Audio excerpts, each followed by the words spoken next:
Hi friends, এই ভিডিওতে আমরা ডিএর যে লাস্ট আপডেট সেই বিষয়ে একটু আলোচনা করব। আপনারা জানেন যে ডিএর যে রায়দান, সেই রায়দান এখনও অধরা, সুপ্রিম কোর্টেই রয়েছে।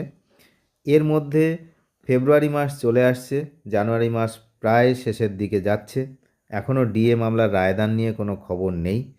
এখন ফেব্রুয়ারি মাস শুরু হলে আবার অন্য বিষয় শুরু হচ্ছে, সেটা হচ্ছে চলতি মাস অর্থাৎ জানুয়ারির শেষ দিন থেকে 31শে জানুয়ারি থেকেই আমাদের পশ্চিমবঙ্গ সরকারের যে বিধানসভার বাজেট অধিবেশন সেটা শুরু হবে।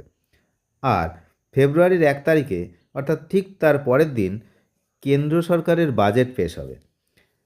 1 ফেব্রুয়ারি কেন্দ্রীয় সরকারের বাজেট পেশ, 2রা ফেব্রুয়ারি মানে ঠিক তার পরের দিন রাজ্য সরকারের বাজেট পেশ।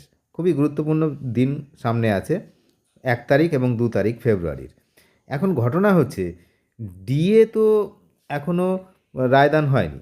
এবার যে সরকারের যে বাজেটের আগে আমরা সাধারণত দেখি যে আরও কি রয়েছে, না এখন ভোট আছে সামনে, তা ভোটের আগে বাজেট, তাহলে ভোটমুখী বাজেট হওয়ার একটা সম্ভাবনা থাকে। তো সেক্ষেত্রে ডিএ বৃদ্ধির সম্ভাবনা কিন্তু প্রবল, এমনটা কিন্তু মনে করছে সবাই।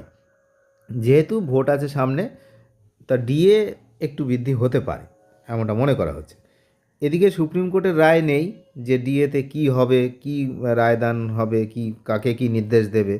তার মধ্যে আবার এই যে অধিবেশন বা তারপরে বাজেট ঘোষণা, তো সেখানে ডিএ নিয়ে কিছু একটা হতে পারে, এমনটা কিন্তু জল্পনা চলছে।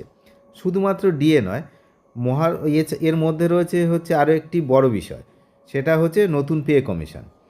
আপনারা জানেন সাধারণত প্রতি 10 বছর অন্তর বেতন কাঠামো পর্যালোচনার জন্য পে কমিশন গঠন করা হয়। তো কর্মীদের দাবি মেনে রাজ্য সরকার যদি এবারের বাজেটে পে কমিশন গঠনের ঘোষণা করে, তবে তাহলে নির্বাচনী বছরে কিন্তু সরকারি কর্মীদের জন্য সবচেয়ে বড় একটা বিষয় হচ্ছে।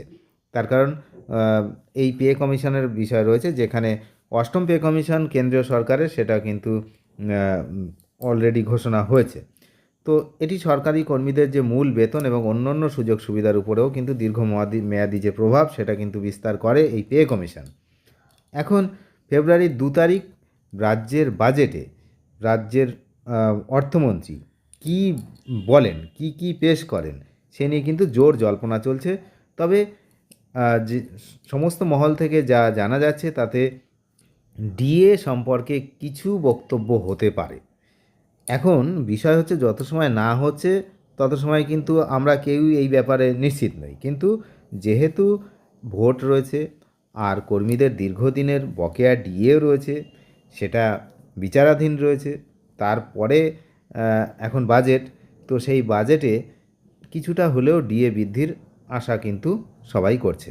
এখন দেখা যাক কী হয়, সেদিকে আমরা নজর রাখছি, আপনারা নজর রাখুন। চ্যানেলে যারা নতুন, তারা নিয়মিত আপডেট পেতে অবশ্যই চ্যানেলটিকে সাবস্ক্রাইব করে সঙ্গে থাকবেন। ধন্যবাদ।